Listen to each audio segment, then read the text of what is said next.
everyone. I'm Monica Davis. Today I'm with Tara Cappuzzello. Hello, Tara. Hey, Monica, how are you? Good. Tara and I have been working together for 7.5 years. We're in the insurance business, and we have been through quite a bit of different things over the years. We've been acquired by another company. We've had some changes there. We've relocated into another location, office-wide. But over those years, we have come to really grow and learn and get to know one another quite well as our co-workers. We have 2 other co-workers that we work very closely with. Yes. So Tara, when we first met, your children were, one was in 9th grade in high school and one was in 8th grade. Yeah. Long time ago. They're long time ago. 22 and 21. Yeah. But before we even get started, I wanted to say thank you for having me on. This means a lot to me that you came to me and asked me. And yeah, we've been co-workers for a long time, but I consider you a good friend too. Yes. So it's a little more than just working together. So thank you so much for having me. Oh, thank you. Absolutely. I mean, Tara, we've done some really hard conversations. Yeah, we have. We've peeled each other off the walls a couple times. Yeah, and some things you just can't share with everyone. So I do agree. We have been very good friends, and I think the kindred spirit, and that's why you're speaking with us today, is because we do have a kindred spirit for one another. So just thinking back over all those years, and it's been a lot of laughter. We have lunches together when we're in the office. Now that we're hybrid, so it's not as often. Yeah. But before we would have lunch and all that. And we're drinking coffee. Coffee is a big deal. 3 o'clock coffee. 3 o'clock coffee, that's a big deal. So your children are out of the house. You have a wonderful husband. Yeah. Very close. You're very close to your husband, and you guys just went on vacation. Yeah, we just got back. Happy to say we will actually be married 25 years in September. Wonderful. So big milestone coming. We're excited about that. Yeah. 2 kids, a dog. Mr. Bubbles. Mr. Bubbles. Mr. Bubbles is our English bulldog who we just reached a milestone with him on March 1st was his 13th gotcha day. Oh. So we've had Mr. Bubbles for 13 years, so he's defeating the odds. Yes. He's only supposed to, they're bulldogs. Their lifespans are 8 to 10 years. So he's 13, so we still have him. My daughter's best friend, her child, she loves him. So a lot of good things, a lot of good things. Like you said in the beginning, when we met, my kids were 14 and 15. I was thinking about all this. My son was in 8th grade, my daughter was in 9th. She was knee deep in dance and dance competition, and he was playing baseball like a maniac. So back then, everything was so different than it is now.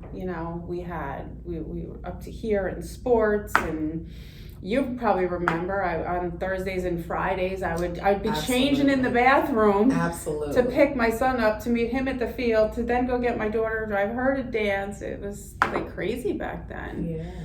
But now they are young adults thriving. I'm happy to say my daughter's down in the city selling real estate, living her dream. And my son is in the Army, National Guard.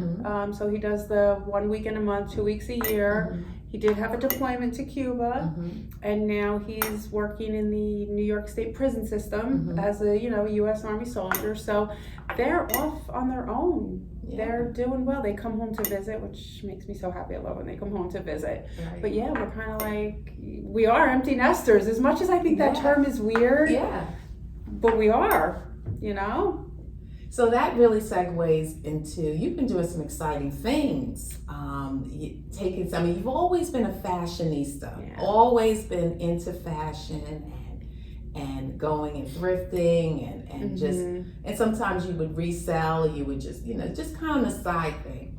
But here lately in the last year, and maybe even longer, you really have put quite a bit of energy in that. And every time you talk about going and thrifting. You're so excited about it. Tell us about that. I loved that. What started out as just a little, I think my daughter had to sell her wanted to sell her Sweet 16 dress, and she mentioned it to me, and I had like a jacket or something I wanted to sell, and I was like, yeah, isn't that Poshmark thing? Like, can't we make an account? And so we did, and we sold her dress.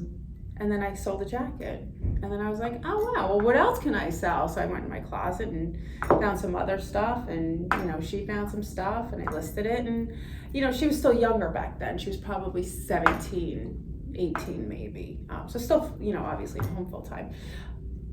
But I found this little avenue to sell things, to make a little bit of side money. And it morphed into this huge thing that I love. It's my baby now. It's absolutely my baby. I started out, I always tell people, don't ever spend money to do this. If you're ever going to start reselling, don't spend your own money. Sell what you have in your closet. Take that money and then start to invest in goods to buy. And you have to start small. You have to, I say it all the time. I did it. I went to Goodwill bins. I went to the Goodwill. I went to Salvation Army, and I would find things and I would flip them for $5, $10. And I was happy. I was like, oh my God, you gave me a little bit of money. This is cool. But then I took it to the next level, and I figured out it gradually. I went from the mall brands, I'll say, that are pretty easy to find at the Goodwill and other places, thrift stores, local thrift stores, to mid-tier ranges, your Tory Burch, your Kate Spade, All Saints, and I figured out how to do that and make a little bit more money. But it wasn't even about the money. It was, I enjoyed what I was doing. And going back, I've always been into fashion. I went to FIDM out in Los Angeles, California. I have always loved fashion, always loved clothes. So when I got to the mid-tier level, I started seeing other women selling Gucci, Louis Vuitton, Chanel, and I'm like, all right, they're doing it. I'm gonna figure out how to do it. So I just started researching and reading and really getting into it. And I figured it out. I paid for a couple courses. When you're selling at that level, people don't give away things for free at that level, because I had to turn it into a full-fledged business. I have tax ID number. I pay taxes every quarter like everybody else with a business. But now I'm selling Gucci, Louis Vuitton, Chanel, and it's the money's great, but it's my baby. Like we talked about empty nesters in the very beginning. What am I gonna do? Like, I don't have to run my kids to baseball and dance anymore. They don't need me. I get to sit in the background and watch them thrive, which I love, but I still needed something for myself. And this totally did it. It cured my shopping habit, it cured. I make money. I have a beautiful items, in my house that, me and my daughter, even my son, because I sell men's too, because I always say men don't want to admit it, but they love it. They love it. What's your brand? How do people find you? I sell on all different platforms. So Poshmark, eBay, Mercari, Vestiaire, Grail, Depop. I think that's it right now. The name of my business is The Secret Rack, and the reason for the name is because nobody knows where I get my stuff from. I love that. Thank you. I love that. Yeah, so I don't have my own website. I've thought about it. I could do it, but I don't want to be that ingrained into it either. When I sell something on these platforms, if anything goes awry or if somebody needs something, the platform actually deals with that. Because let's not forget, you and I both, we have a full-time career. Right. And my career is, my bread and butter. I would never put that in jeopardy. So this, my side hustle, is the perfect avenue to just do what I love. Right, and I know you find some great items. You even refurbish the items. I mean, restore. Yes. So, what was the? You sell obviously to other women and men the items. What comment have you received that stuck with you in terms of how you might have helped them? Because I mean, these items are very expensive. Going retail, people can't afford that. Yeah. The one item that jumps out to me to this day is a woman bought a white dress for me to use for her wedding. Wow. And that one I'll never forget. It was a white House of CB dress. It was bodycon, so it was almost mermaidish, strapless, all white. It had little like peplum at the bottom, but it was like midi length. And she bought the dress, got it, and then messaged me after, and she was like, "Oh my God, thank you. This fits perfect. It's for my wedding. We're having a destination wedding." And I was like, wow, how cool is that? Like, I got to be part of somebody's wedding. Right. And she's going to remember that dress forever. And that sale was literally probably 3 or 4 years ago. And that stuck with me. I'll never forget that. Yeah. That was pretty cool. Yeah, so where did you said you went to school, what's the name of the school in I California? went to Fashion Institute of Design and Merchandising. What made you do that? Wanted to be a fashion designer. You wanted to be a I fashion did. designer. I did. Oh, now the truth is coming out. I did. I didn't know this. Yeah, life had other plans though, but that's okay because I'm happy with how it all worked out. Yeah, I went out to California for 2 years. I went to school out there. I call it the land of make-believe because that is what Los Angeles is, especially in 1992. Just gave away my age there probably, but that's okay, I don't care. Yeah, that's what I wanted to do. That's what I really wanted to do, but very long story short, I came back. I'm originally from New Jersey, so I came back to Jersey. Car accident, couldn't walk, couldn't stand for long periods of time, so I was living in my own apartment in Bayonne. I was 22 years old at the time, and it was either move back home or get a job pretty much in an office so I could pay my rent. So I ended up at this little tiny insurance company called US Healthcare in Fairfield, New Jersey. I was a receptionist. And that's how my insurance career started. I went from receptionist to client service to sales. I worked in different offices. I worked in our New York City office for a long time. And I just never left. Wow. And it's done me well. You know, I have no complaints. But you've always found a way to keep that dream alive through clothes, even with the children and the husband in the house. Yeah. And now you can fully get back into it. Now, where do you see the next step for you? Say, you know, maybe you retired from here. I don't know. Where do you see your next step? In getting to that, do you still wish you had become a fashion designer? No. Okay. No, I'm okay with all of that. I think, and I think this, my side hustle kind of cured that because I get to go to sample sales in New York City now. So I get to go to high-end thrift stores. I surround myself with beautiful things that make me happy, you know. So I have all of that. Where do I see myself with it? I don't know. I kind of just go where it takes me. You know, I've toyed around with social media and doing some TikTok videos. So the education of it, I kind of like now. Like, I want to be able to teach other women how to do this. You know, because maybe they do need the money and maybe they're looking for something else. Yeah, you're very free with giving it stories, things that haven't worked well. You're good at sharing those stories on social media to other resellers. Thank you. Yes. You're always giving. I mean, one of the things too that made us such kindred spirits is that you always, I wouldn't say the glass half full. I mean, you're very real, and you if you're upset, you know, you show it. But at the end of the day, you really keep a positive outlook. Where does that come from? I was not always like that. I think like a lot of us, you know, God, if we're gonna go back there, I have to give my friend Jen a lot of credit in this. I think I was kind of the glass half empty girl, if you will, maybe even. She, I'll never forget, she came over to my house one day we were going out, and my kids were little, like, well, not little, but probably like 10, 11, 12, maybe even a little older than that if I think about it now. But she came over, also my daughter's godmother, and we were going out, and it was a tsunami outside. I will never forget this. It was a tsunami rains outside, and she came in all, oh my God, it's so beautiful out, Tara. And I was like, what? Are you looking out the same window I'm looking out? I'm like, yeah, it's a tsunami, Jen. We're going to get soaking wet. She's like, no, but this is going to water the flowers. And I was like, okay, I'm just going to go with it. And I had a couple conversations with her because she kind of changed how she looked at life. So I started questioning her. And she gave me a book.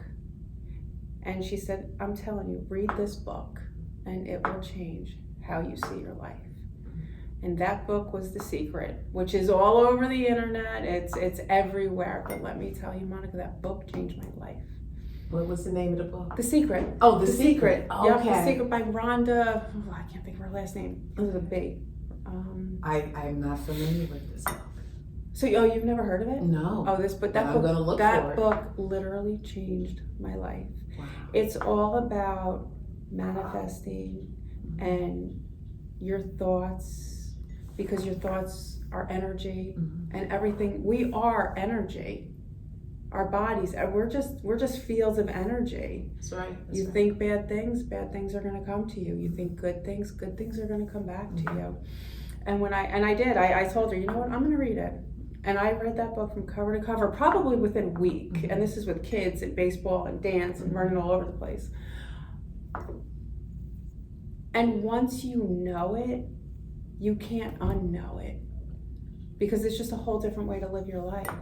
So now, that's where it comes from. It comes from, I gotta give credit to my friend Jen, from her introducing it to me, then me reading the book, but really practicing what it teaches you. And you change your thoughts, you'll change your life. Like, it sounds so cliche, but it is true, and it's hard.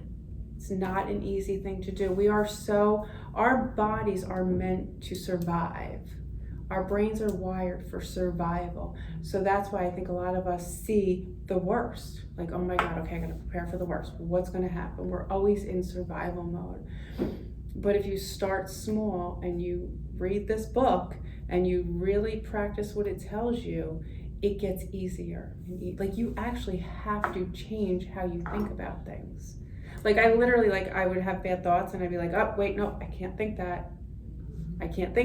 And over time it gets easier, but it's a hard process. Especially, 40, 50 years old. I've been thinking this way my whole life. How am I going to change how I think? You don't even know you're thinking. And then your subconscious takes over. So when you start to change your thoughts, you start to change your subconscious thinking. And that's when you start to see real changes. That's how I became more positive. Listen, we all have bad days. I have my bad days too, still, even to this day.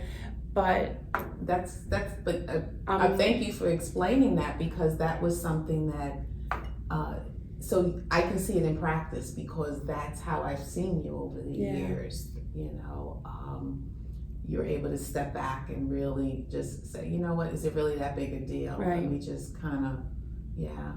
No, that's awesome. That's Tara, huge. look at that. Look at us sharing some really good advice with us. That was some good advice for us all. Thank you. I'm happy to share it. I feel like it's in there, and I want to tell people, and I want to get it out to people, because it's done so much for me. It could do so much for somebody else. Even one person, great. That would make me happy. Yeah. Well, that's what this intent is that people will see you and see themselves through your story and give their own voice to their own story. Yeah. So we really appreciate you taking time to talk to us.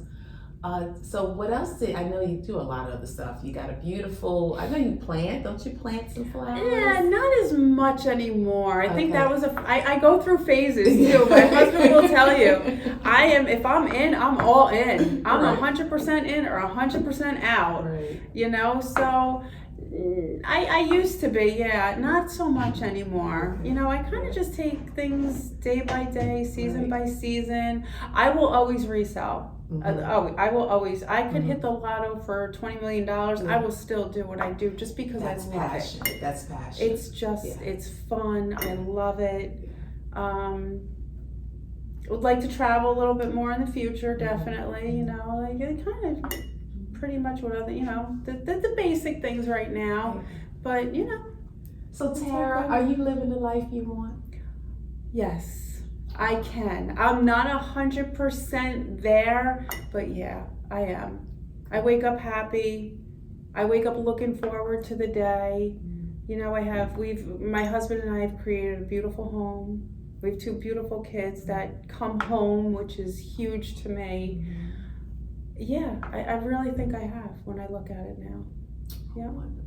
Yep, more to come, more to come. But yes, we will have you back at some point. I would love to. Thank you so much, Monica. This means a lot to me. I had a great time. It means a lot to me too. Awesome.